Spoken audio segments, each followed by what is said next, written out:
Welcome my dear rockets, कैसे हैं आप सभी। आज हम देखने वाले हैं डिटेक्टिव वर्सेस स्लूथ्स। दोस्तों आज भी हमने इंट्रोडक्शन नहीं रखा है, हम चाहते हैं बस आप सीधे मूवी के अंदर घुस जाएं। तो मूवी की शुरुआत में ली नाम की लड़की को दिखाते हैं जिसकी हालत देखकर साफ पता चल रहा होता है कि वो किसी किडनैपर के चंगुल से बचकर भागी है। वो जहां जहां जा रही होती है अपनी सराउंडिंग्स को अच्छे से देख रही होती है, जैसे उसने कितने कदम पर लेफ्ट टर्न किया, कितने पर राइट किया, या कितनी दूर आने पर उसे पानी की आवाज आई, ताकि पुलिस को उस जगह के बारे में वो बता पाए कि कौन सी जगह पर उसे किडनैप करके रखा गया था। तभी वहां पर फोंग नाम का एक पुलिस ऑफिसर आकर ली को संभालता है और उससे कहता है कि तुम्हें घबराने की कोई जरूरत नहीं है, अब हम तुम्हें बचाने आ गए हैं। अगले दिन फोंग और बाकी पुलिस वाले जैक नाम के आदमी के घर पर जाते हैं, क्योंकि जो रास्ता ली ने बताया था वहां जाने पर पुलिस को जैक का घर मिला है। यही नहीं, उस घर के गार्डन में 5 लड़कियों के कंकाल भी बरामद हुए। अब इससे पुलिस को यह साबित करना मुश्किल नहीं था कि यह हत्या जैक ने की है और ली का भी किडनैप उसी ने किया है। पर जैक तो अपनी बेटी को गोद में लिए सिर्फ इतना कह रहा होता है कि देखिए मुझे फंसाया जा रहा है, मैंने किसी की हत्या नहीं की। अब वो पुलिस वालों को भगाने के लिए चाकू से डराने की कोशिश कर रहा होता है, लेकिन इस चीज से फोंग तुरंत जैक से उसकी बेटी को दूर कर देता है और दूसरी ओर से रेयान नाम का एक ऑफिसर जैक को शूट करके मार डालता है। उसके मरने के बाद पुलिस वाले द बुचर केस को कर देते हैं बंद, क्योंकि बुचर केस उन्हीं 5 लड़कियों की हत्या और ली का अपहरण था। अब हमें 4 साल के बाद द डेविल कॉप केस का सीन दिखाया जाता है, जहां एक नकाबपोश इंसान फिलिप नाम के एक एक्स पुलिस ऑफिसर के मुंह पर गन पॉइंट किया होता है और जैसे वहां पर पेट्रोलिंग करते हुए 2 पुलिस वाले आते हैं, वह नकाबपोश उन 2 पुलिस वालों के साथ फिलिप को भी शूट करके मार डालता है और अपनी गन फिलिप के हाथ में डालते हुए उसे उसका जूता भी पहना देता है जो हड़बड़ी में फिलिप के पैरों से निकल गया था। अब ये नकाबपोश आदमी ये चीजें इसीलिए कर रहा है ताकि पुलिस को ऐसा लगे कि फिलिप ने ही उन दोनों को फायरिंग की है और बदले में जब उन दोनों ने गोली चलाई होगी तो फिलिप भी मारा गया, वो दोनों भी मारे गए। यही है इस नकाबपोश वाले इंसान का प्लान। अब थोड़ी देर के बाद वहां पर पुलिस वाले आ जाते हैं, जिसमें रेयान भी शामिल होता है। जैसे वो यहाँ पर फिलिप के हाथ में गन देखते हैं, वो समझ जाते हैं कि उन दोनों पेट्रोलिंग करते हुए पुलिस वालों ने ही इसको मारा होगा, क्योंकि फिलिप के खिलाफ पहले से एक अरेस्ट वारंट निकला था, क्योंकि उसने एक जगह पर चोरी की थी और जब पुलिस ने उसे रोकने की कोशिश की तो उसने एक पुलिस वाले को शूट करके मार दिया था। अब इन सारी चीजों को नोट करके पुलिस वाले इस केस के बारे में मीडिया में कह देते हैं कि फिलिप ने उन दोनों पुलिस वालों को मारा और बचाव में उन पुलिस वालों ने गोली चलाई और फिलिप भी मर गया। अब जैसे पुलिस वाले डेविल कॉप केस को बंद करने वाले होते हैं, तभी वहां पर स्टुअर्ट नाम का एक डिटेक्टिव आ जाता है, जो कि ऑफिसर पर बंदूक रखकर सभी से कहता है कि उन दोनों पुलिस वालों को फिलिप ने नहीं मारा, वहां कोई चौथा इंसान मौजूद था जिसने उनकी हत्या की है। लेकिन कोई भी स्टुअर्ट की बात पर भरोसा नहीं करता, क्योंकि सारे लोगों का मानना है कि स्टुअर्ट एक पागल इंसान है, क्योंकि जब से उसकी पत्नी ने खुद की जान ली है तब से उसका दिमागी संतुलन जरा बिगड़ गया है। लेकिन तब भी स्टुअर्ट सभी को यही यकीन दिलाने की कोशिश करता है कि वहां पर कोई चौथा इंसान जरूर था। वो ये भी कहता है कि फिलिप के साथ जैक को भी फंसाया गया था और मुझे रेयान पर शक है, क्योंकि इन दोनों केस का इंचार्ज वही था। तभी रेयान स्टुअर्ट के हाथ में गन देखकर उसके कंधे पर शूट कर देता है और वो घायल हो जाता है। ये सारी चीजें दूर खड़ी होकर स्टुअर्ट की बेटी क्रिस्टीन देख रही होती है। उसको ये देखकर काफी दुख होता है कि उसके पिता को लोग पागल समझते हैं। अब मूवी 17 साल आगे के समय पर जाती है, जहां किसी गैंग के लोगों ने 3 आदमियों को चैन से बांध कर रखा होता है, जिसके बाद वो सभी तीनों के ऊपर पेट्रोल छिड़क कर उन्हें आग के हवाले करके चले जाते हैं। अगली सुबह मौके वारदात पर पुलिस पहुंचती है। जांच पड़ताल करने पर पता चलता है कि 3 लोगों को यहाँ पर जलाया गया था। वो तीनों एक बिजनेसमैन के भाई थे। कुछ सालों पहले किसी ने उस बिजनेसमैन को उसके परिवार के साथ मार दिया था और उसके मरने के बाद उसका बिजनेस इन तीनों को बांट दिया गया। अब पुलिस को शक होता है कि बिजनेसमैन और उसके परिवार को मारने वाले वही 3 भाई रहे होंगे, लेकिन सबूत न होने पर उन्हें पकड़ा नहीं गया। पर आज कुछ अनजान लोगों ने इन्हें ही मार दिया है। तभी रेयान को जमीन पर चोजन स्लूथ लिखा हुआ दिखाई देता है, क्योंकि वो सारे गैंग मेंबर्स खुद को चोजन स्लूथ मानते थे। दरअसल स्लूथ ऐसे लोगों को कहा जाता है जो किसी केस पर कड़ी नजर रखते हैं और क्रिमिनल का पीछा करके उसके खिलाफ सबूत इकट्ठा करते हैं। साथ ही पुलिस वालों को वहां पर अगला केस का नंबर भी लिखा मिलता है, जिस केस में 21 लड़कियों की किडनैपिंग हुई थी। उसमें से 2 लड़कियों की बॉडी मिली, लेकिन 19 की तो बॉडी कहीं मिली ही नहीं। अब ये सभी लोग अंदाजा लगाते हैं कि हो सकता है स्लूथ गैंग उसी सीरियल किलर को मारने गई होगी जिसने उन 21 लड़कियों को मारा, क्योंकि वो अभी तक पुलिस में पकड़ा नहीं गया है। दूसरी ओर स्टुअर्ट सड़क पर बैठकर अपना काम कर रहा होता है, क्योंकि उसके पास रहने के लिए घर तक भी नहीं है। वो सड़क पर ही रहकर अपनी जिंदगी बिताता है और उसने जितने भी केस सॉल्व करने की कोशिश की होती है उन सभी की जानकारियां वो दीवार पर लिख देता है, ताकि वो एक दिन उन सभी के असली क्रिमिनल तक पहुंच पाए। तभी वहां पर एक आदमी आता है जो खुद को वही सीरियल किलर बताता है जिसने इन 21 लड़कियों को मारा जिस केस की अभी बात हो रही थी। इतना ही नहीं, उन लड़कियों को मारकर इसने सीवर में फेंक दिया था अब वो स्टुअर्ट से कहता है कि तुमने मेरे केस के बारे में काफी सारी जानकारी निकाली है, इसलिए तुम मुझे अच्छे से पहचानते होंगे। मैं यहाँ तुमसे मदद मांगने आया हूँ। दरअसल दोस्तों आपको बता दूं, ये आदमी मर चुका है और ये एक तरह से इसकी आत्मा है जो किसी और को नहीं दिखाई दे रही है, सिर्फ स्टुअर्ट को ही दिखाई दे रही है। मरने के बाद इसकी आत्मा को शांति नहीं मिली, तो इसने सोचा प्रायश्चित करने के लिए मैं स्टुअर्ट की मदद से सभी को बता दूं कि मैंने ही उन लड़कियों को मारा, और फिर जिन्होंने मुझे मारा यानी कि स्लूथ गैंग ने, उन्होंने मेरी बॉडी पर एक नंबर लिखा है, उसी से अगले केस के बारे में पता चलेगा। और दोस्तों स्टुअर्ट के पास भी एक ऐसी शक्ति थी जिसकी वजह से वो किसी मरे हुए इंसान को देख सकता था, इसलिए वो किलर के साथ वहां पर जाता है जहां उस किलर ने उन लड़कियों को मारकर फेंका था। फिर किलर ये भी बताता है कि स्लूथ गैंग के मेंबर ने मुझे मारकर शायद सीवेज के उस तरफ फेंका है। अब स्टुअर्ट एक नदी के पास जाता है जहां से सीवेज का पानी होकर गुजरता है, क्योंकि रात भर बारिश की वजह से किलर की बॉडी यहीं पर आ गई होगी, और होता भी ऐसा ही है। स्टुअर्ट को वहां उस किलर की बॉडी मिल जाती है जो पानी में रहकर काफी सड़ चुकी थी, लेकिन उसकी बॉडी अभी आधी होती है, आधी बहकर शायद दूसरी ओर निकल गई, इसलिए वहां पुलिस आकर कलेक्ट कर लेती है। लेकिन उन्हें इस बात पर यकीन नहीं होता कि स्टुअर्ट को उस किलर ने ये सारी चीजें बताई कि उसकी बॉडी यहाँ पर है। तब स्टुअर्ट सभी को यकीन दिलाने के लिए वहां कूद पड़ता है ताकि किलर की आधी बॉडी वो निकाल पाए। अब जैसे ही वो अंदर जाता है, अंदर बने जाले पर उसकी बॉडी फंसी होती है। फिर क्या था, स्टुअर्ट उसको निकाल कर ला देता है। इसके बाद वो सभी से कहता है कि स्लूथ गैंग अब अपना अगला शिकार करने के लिए 3 लोगों को मारने वाले हैं, जिन्होंने एक परिवार के घर पर कब्जा करने के लिए उनकी जान ले ली थी। मुझे तुरंत वहां जाना होगा। अब ये सुनकर पुलिस भी उसके साथ जाती है, जिनमें ली भी शामिल होती है, जो कि खुद अब एक पुलिस ऑफिसर बन चुकी है और उसने फोंग से शादी भी कर ली है, जिसने उसको उस समय बचाया था। अब कुछ टाइम के बाद पुलिस वाले स्टुअर्ट की बताई जगह पर पहुंच जाते हैं। तभी उनकी गाड़ियों पर उन 3 लोगों की बॉडी आकर गिर जाती, जिसके बारे में स्टुअर्ट ने अभी बताया था। इसीलिए सारे पुलिस वाले बिल्डिंग के अंदर घुस जाते हैं, क्योंकि अभी तक स्लूथ गैंग के लोग उसी बिल्डिंग में मौजूद होंगे। तब दोनों ओर से फायरिंग शुरू हो जाती है और ये फायरिंग काफी देर तक चलती है, जिसमें कुछ गैंग के लोग मारे जाते हैं तो कुछ पुलिस वाले। पर जैसे एक मेंबर स्टुअर्ट को शूट करने वाला होता है, तभी गैंग की एक लड़की उसका हाथ दूर कर देती है। अब ये देखकर तो स्टुअर्ट और ली दोनों हैरान रह जाते हैं कि आखिर उसने स्टुअर्ट को बचाया क्यों। जिसके बाद स्लूथ गैंग के लोग वहां से निकल जाते हैं, जहां रास्ते में वो लड़की अपने साथी से कहती है, आखिर तुम स्टुअर्ट को क्यों मारने वाले थे? वो असली स्लूथ है, अगर वो मर गया तो तुम कभी भी असली क्रिमिनल तक नहीं पहुंच पाओगे। वो असली क्रिमिनल की जानकारी निकालता है और हम उन क्रिमिनल को मारकर विक्टिम के घर वालों को इंसाफ दिलाते हैं, जो पुलिस कभी नहीं दिला पाती,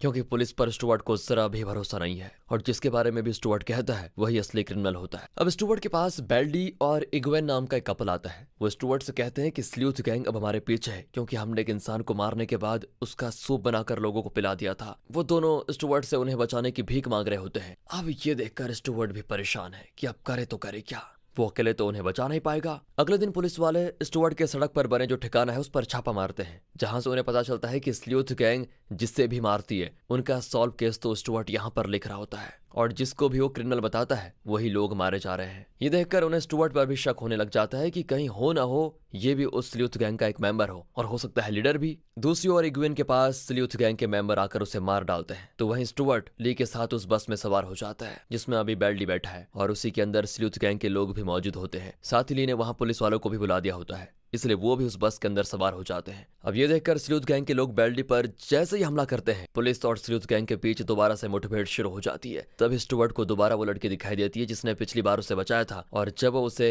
बिना नकाब के देखता है तो स्टुअर्ट को पता चलता है कि वो कोई और नहीं बल्कि उसकी बेटी क्रिस्टीन है। और ये देखकर स्टुअर्ट भी हैरान था। जिसके बाद सारे गैंग मेंबर्स बेल्डी को आग के हवाले करके उसका भी सूप बना देते हैं, यानी कि जैसी करनी वैसी भरनी। इधर रेयान और बाकी इग्वेन की बॉडी के पास आते हैं, लेकिन तभी कुछ पुलिस वाले रेयान को पकड़ लेते हैं, और ये पुलिस वाले असल में स्लूथ गैंग के मेंबर्स ही होते हैं जो कि पुलिस में खबरी बनकर काम कर रहे थे। ये लोग कोई और नहीं बल्कि बुचर केस वाले जैक की बेटी और डेविल कॉप केस में मरने वाले फिलिप का बेटा होता है। ये लोग स्लूथ गैंग में इसीलिए शामिल हुए ताकि अपने पिता को इंसाफ दिला पाए, क्योंकि क्रिमिनल ना होते हुए भी पुलिस ने उन्हें क्रिमिनल मान लिया था, और अभी उन्होंने स्टुअर्ट के शक के आधार पर ही रेयान को पकड़ा है, क्योंकि रेयान ही दोनों केस का इंचार्ज था। उसने ही दोनों के पिता को फंसाया, इसलिए उनका अगला शिकार रेयान है, और उसके मरने के बाद ही बुचर और डेविल कॉप केस सॉल्व हो जाएगा। इधर स्लूथ गैंग के लोग भाग निकलते हैं, लेकिन बस पर बुचर और डेविल कॉप केस का नंबर लिख कर जाते हैं, ये बताने के लिए कि अगला शिकार रेयान है। अगले सीन में ली की सीनियर उससे कहती है कि स्लूथ गैंग के रेयान पर शक होने के बाद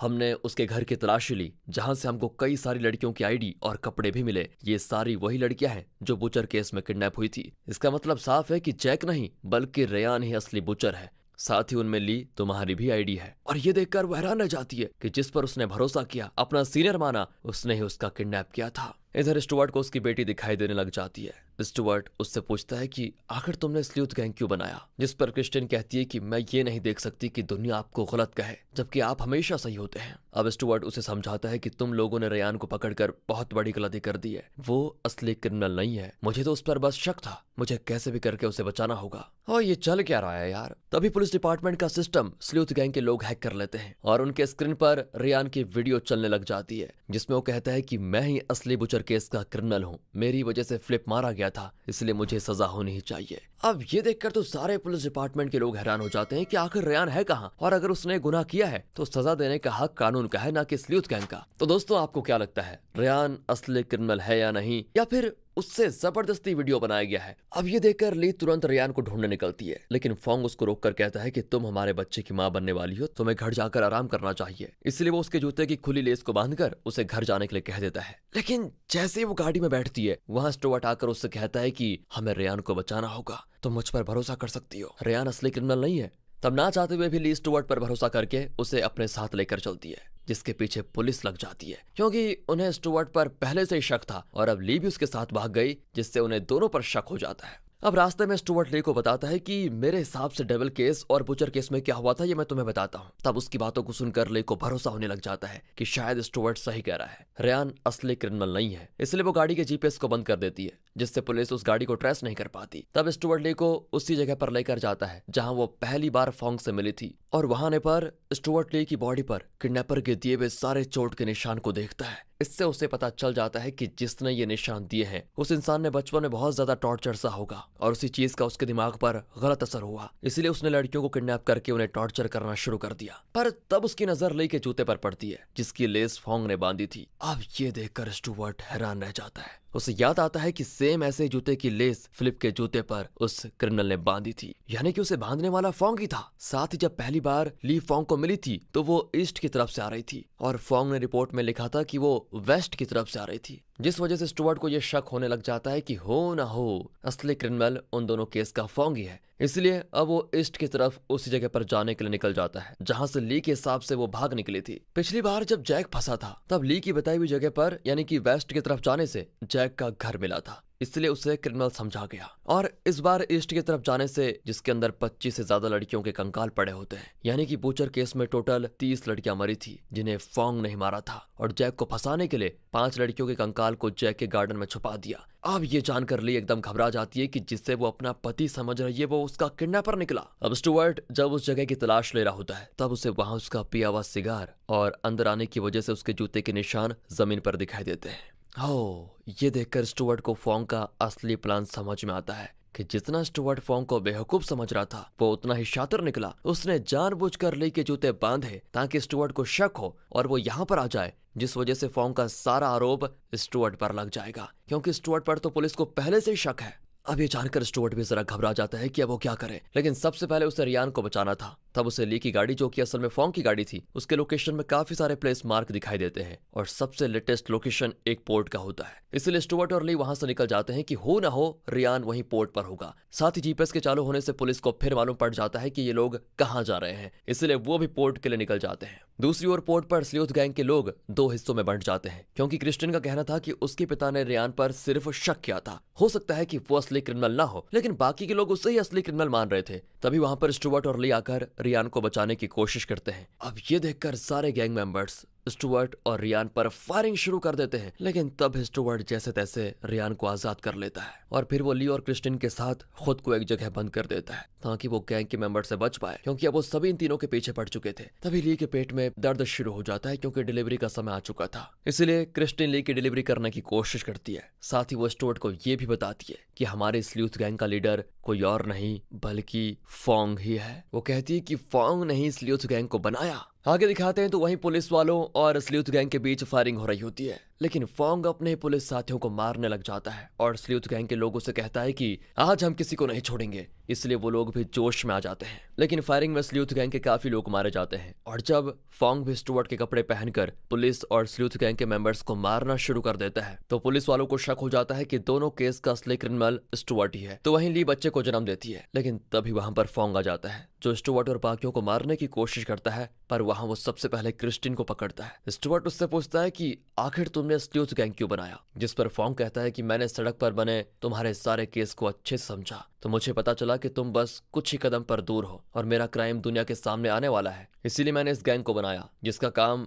मेरे किए हुए क्राइम के सबूतों को मिटाना था। वो लोग तो अनजाने में ही उन्हीं लोगों को मारते जो मेरा क्राइम दुनिया के सामने ला सकते थे, इसलिए मैंने सारे सबूतों को मिटा दिया। अब आज के बाद दुनिया के लिए असली स्लूथ मैं हूँ और तुम उन दोनों केस के असली क्रिमिनल जिसे जिंदगी भर अब जेल में सड़ना होगा। इतना कहकर वो क्रिस्टिन को शूट करके मार डालता है। इधर रियान पुलिस वालों को सारी बात बताता है कि मुझे फोंग की माँ और उसके भाई के हत्यारे का पता चल चुका है और उन्हें मारने वाला कोई और नहीं बल्कि फोंग ही है, क्योंकि उन दोनों ने उसे बचपन में बहुत टॉर्चर किया था और इसी का बदला उसने उन दोनों को मार कर ले लिया। और ये बात मैं दुनिया को ना बता दूं तो उसने स्लूथ गैंग को मेरे खिलाफ भड़का दिया कि असली क्रिमिनल मैं हूँ और मेरे घर पर लड़कियों के कपड़े डाल दिए। फिर स्लूथ गैंग ने मुझे मारकर वो वीडियो जबरदस्ती रिकॉर्ड करवाया, लेकिन मैं तो असल में इन चीजों में हूं ही नहीं, इनके पीछे तो फोंग है। अब ये सुनकर सभी बिल्कुल हैरान रह जाते हैं। दूसरी तरफ ली फोंग के पास आती है और उसकी सच्चाई जानने के बाद स्टुअर्ट और अपने बच्चे को बचाने के लिए वो फोंग को अपने हाथों से शूट करके मार डालती है और उसका खेल खत्म। अब कुछ दिनों के बाद स्टुअर्ट को दोबारा से पुलिस डिपार्टमेंट में पूरी रिस्पेक्ट के साथ उसकी डिटेक्टिव वाली पोस्ट वापस मिल जाती है। ये देखकर स्टुअर्ट भी खुश हो जाता है